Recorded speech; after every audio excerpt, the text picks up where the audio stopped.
ఒక లవ్ స్టోరీకి ఇంపార్టెంట్ ఏంటి? ఓ పెసాదు అది గుర్తొచ్చింది. హాయ్ గైస్, డెకాయిట్ సినిమా చూస్తాను భయ్య. ఈ మాస్క్ ఎందుకు వేసుకున్నానంటే డెకాయిట్ సినిమా 2020s లో సెటప్ అయింది. COVID-19 period. అది మాక్సిమం పీరియడ్ జనాలందరూ మాస్క్ వేసుకునే తిరుగుతూ ఉంటారు. కొన్ని సినిమాలు ఉంటాయి భయ్య, సినిమా చూసాక నచ్చిందా అంటే నచ్చిందని చెప్పలేము, అటు నచ్చలేదని కూడా చెప్పలేము. మీకు లాస్ట్ టైం ఏ సినిమా చూసి ఈ ఫీలింగ్ వచ్చింది? కామెంట్ చేయండి. ఈ క్వశ్చన్ నేను ఎందుకు అడిగా అంటే డెకాయిట్ సినిమా ఫినిష్ అయిపోయిన తర్వాత నేను సినిమా థియేటర్ బయటికి ఓ మిక్స్డ్ ఫీలింగ్ తో వచ్చాను. డెకాయిట్ సినిమా బేసిక్ స్టోరీ ఏంటంటే భయ్య, ఇద్దరు లవర్స్ ఉంటారు, చాలా డీప్లీ మ్యాడ్లీ ఇన్ లవ్. అమ్మాయి అబ్బాయిని జైలుకి పంపిస్తుంది. అబ్బాయి షాక్ లో ఉండిపోతాడు. అసలు జైలుకి ఎందుకు పంపిస్తుంది, అసలు జైలు నుంచి బయటకు వస్తాడా హీరో, వస్తే ఏం జరుగుతుంది, ఎలాంటి థింగ్స్ అన్ఫోల్డ్ అవుతాయి అనేదే డెకాయిట్ సినిమా. ఆనెస్ట్లీ చెప్తున్నా, నాకైతే ఫస్ట్ హాఫ్ పిచ్చిగా నచ్చింది. టైటిల్స్ ద్వారా కన్ను పెట్టారో కన్ను కొట్టారో. ఈ సాంగ్ యూజేజ్ మస్తు చేశారు, గూస్ బంప్స్ వచ్చింది ఆ సాంగ్ వచ్చినప్పుడు. అక్కడ visuals editing super. First half interval block super వయ్యా. అడివిసేసి ఈసారి కూడా లెట్ డౌన్ చేయలేదని అనుకున్నా after watching first half. Background score stud max ఉంది. యూజువలీ మనం తమన్ డ్యూటీ చేసాడు, అనిరుద్ డ్యూటీ చేసాడు అంటాం కదా. ఈ సినిమాకి బ్యాక్గ్రౌండ్ స్కోర్ గ్యానీ అనే వ్యక్తి చేశారు భయ్య. ఆయన ఇంతకు ముందు పొలిమేరా 2 కి మ్యూజిక్ చేశారు. కన్నపెట్టారో రీమిక్స్ ఆయన చేశారు. ఆయన ఈ సినిమాకి బ్యాక్గ్రౌండ్ స్కోర్. గ్యానీ డ్యూటీ చేశాడని చెప్పొచ్చు. దొమ్మలు అదిరిపోయాయి. మ్యూజిక్ అంటే గుర్తొచ్చింది భయ్య, హారిస్ జయరాజ్ గారిది కాన్సర్ట్ ఉంది భయ్య హైదరాబాద్ బౌల్డర్ హిల్స్ లో April 26th కి. If you are Harris Jayaraj fan, district app లో బుకింగ్స్ ఓపెన్ అయ్యాయి, టికెట్ బుకింగ్స్. సో వెంటనే వెళ్ళి టికెట్స్ బుక్ చేసుకోండి. స్క్రీన్ ప్లే బాగుంది, క్లైమాక్స్ హై ఇచ్చింది. బట్ ప్రాబ్లం ఏంటంటే భయ్య, ఈ సినిమాతో రియల్ లొకేషన్స్ కంటే సెట్స్ లోనే ఎక్కువ తీశారు ఈ సినిమాని. సినిమా బేసికలీ హిందూపూర్ లో సెటప్ అయి ఉంటుంది భయ్య. అక్కడ నుంచి చుట్టుపక్కల పరిసరాల్లో ద మూవీ సెటప్ స్టోరీ అక్కడ జరుగుతుంటుంది 2020s ఆ టైంలో. కానీ చూస్తే ఎక్కడ హిందూపూర్ లో తీసినట్టు ఉండదు సినిమా. హైదరాబాద్ హయత్ నగర్ దగ్గరలో ఉన్న రామోజీ ఫిల్మ్ సిటీలో తీసినట్టు ఉంటుంది. చాలా తక్కువ వైట్ షాట్స్ కనిపిస్తాయి ఈ సినిమాలో. మూవీ హిందూపూర్ ఆ ఏరియాలో సెట్ అయి ఉన్న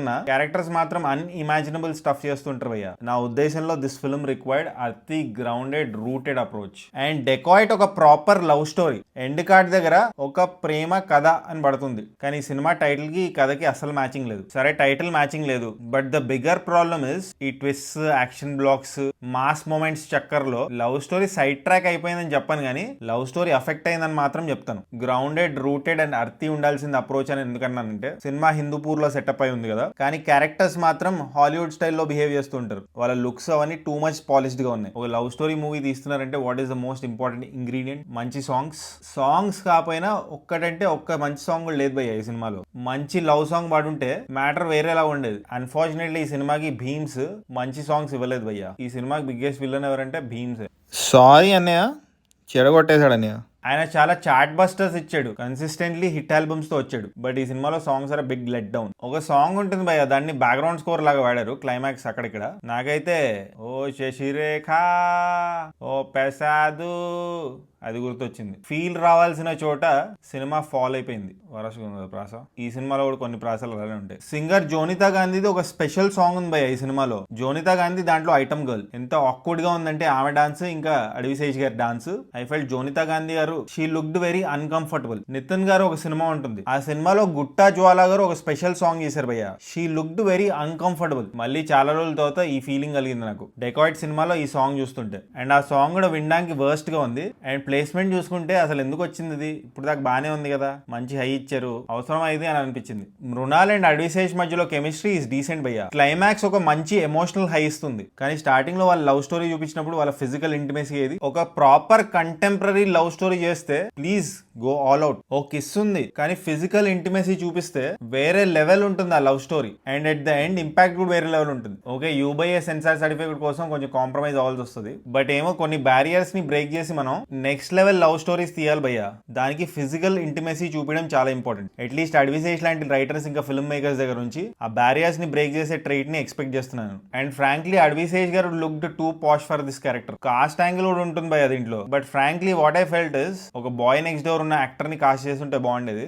nothing to take away from Adivi Sesh గారు, ఆయన పర్ఫార్మెన్స్ అదరగొట్టారు, but he looks too perfect in terms of looks. Overall performance super ఉంది భయ్య అడ్విశేష్ గారిది. కానీ జైల్ ఎపిసోడ్ లో వియర్డ్ ఎక్స్ప్రెషన్స్ ఇస్తుంటే ఉంటారు. హిందూపూర్ లో తెలుగు డైలెక్ట్ ఏదైతే ఉందో అది ఎవ్వరూ పర్ఫెక్ట్ చేయలేదు భయ్య. అస్సలు స్పష్టత లేదు మాట్లాడుతున్నప్పుడు. కొన్ని డైలాగ్స్ అయితే అస్సలు అర్థం కూడా కాలేదు వాళ్ళు మాట్లాడుతుంటే. నా ఫ్రెండ్ అడగాల్సి వచ్చింది ఏం చెప్పారు ఇక్కడ ఇల్లు అని. సో భాష మీద కమాండ్ లేనప్పుడు ఏదేదో మర్మర్ చేస్తున్నట్టు ఉంటుంది. అందుకే నాకు అర్థం కాలేదు. కొంచెం డిస్కంఫర్టింగ్ గా ఉండే చూస్తున్నప్పుడు సినిమా. ఓ పాయింట్ ఆఫ్ టైమ్ లో ఈ సినిమాని హిందీలో చూస్తేనే బెటర్ కదా, ఎందుకంటే చాలా మంది హిందీ యాక్టర్స్ ఉన్నారు దీంట్లో. అండ్ మృణాల్ ఠాకూర్ గారి పర్ఫార్మెన్స్ కూడా బాగుంది భయ్య. కానీ చిన్మయ్ గారి డబ్బింగే కొంచెం సెట్ అవ్వలేదు అనిపించింది నాకు. ఆఫ్ క్యారెక్టర్ అనిపించింది. ఆ వాయిస్ క్యారెక్టర్ ని యాక్టర్ ని డామినేట్ చేసిన ఫీలింగ్ వచ్చింది. Dubbing voice should compliment the actor's performance. Stand out అవ్వకూడదు ఎక్కడ. అన్ఫార్చునేట్లీ చిన్మయ్ గారి వాయిస్ స్టాండ్ అవుట్ అయింది. ఇంకా అనురాగ్ కశ్యప్ గారు ఉన్నారు, ప్రకాష్ రాజ్ గారు ఉన్నారు, అతుల్ కుల్కర్ని గారు ఉన్నారు, సునీల్ గారు ఉన్నారు ఈ సినిమాలో. సునీల్ గారిది చాలా చిన్న రోల్, ప్రకాష్ రాజ్ గారిది కూడా అంత పెద్ద రోల్ కాదు. అనురాగ్ కశ్యప్ గారికి కన్సిడరబుల్లీ ఒక పెద్ద రోల్ దొరికింది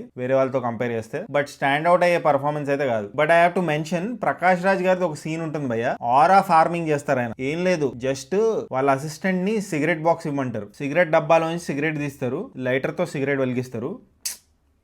సూపర్, వేరే లెవెల్ ఆరా ఫార్మింగ్ అనిపించింది నాకు అది. బట్ అన్ఫార్చునేట్లీ ఈ క్యారెక్టర్ ప్రకాష్ రాజ్ గారి ఖాతాలో మరో ఎక్స్ట్రాడినరీ క్యారెక్టర్ అని చెప్పుకునే విధంగా ఉండదు భయ్య. పాజిటివ్స్ కంటే ఈ రివ్యూలో మీకు మైనస్లే ఎక్కువ కనిపించచ్చు. But what makes this film watchable అంటే స్టోరీ అనే చెప్తాను భయ్య. బికాస్ స్టోరీ అలాంటిది. నేను కనెక్ట్ అవ్వగలిగాను ఆ లవ్ స్టోరీతో. సినిమా అయిపోయాక మెట్లు దిగుతుంటే కొంతమంది ఫ్రెండ్స్ కనిపించారు. అరే సిమిలర్ స్టోరీస్ నేను వేరే సినిమాలో చూసాను, బట్ ఫార్చునేట్లీ ఆర్ అన్ఫార్చునేట్లీ నేను ఆ సినిమాలు చూడలేదు. సో ఐ ఫెల్ట్ స్టోరీ లెవెల్లో it's a nice story. But ఈ సినిమా అందరికీ ఎక్కుతుందా అంటే కొంచెం చెప్పడం కష్టమే అవుతుంది నాకు. అందుకే మీరే ఈ సినిమా చూసి డిసైడ్ అవ్వండి. మీకు ఈ ఫిల్మ్ మేకింగ్, స్టోరీ టెల్లింగ్, ఆ కోర్ స్టోరీ నచ్చిందా లేదో మీరే సినిమా చూసి డిసైడ్ అవ్వండి. మరి బాక్స్ ఆఫీస్ దగ్గర ఎలా పర్ఫామ్ చేస్తుంది అంటే అది చెప్పడం కష్టమే. సో ఫైనలీ సినిమాకి నేను ఇచ్చే రేటింగ్ 2.64 టమాటోస్ భయ్య. ఒకవేళ మీరు ఈ సినిమా చూస్తుంటే మీరేం టమాటోస్ ఇస్తారో కామెంట్ చేయండి.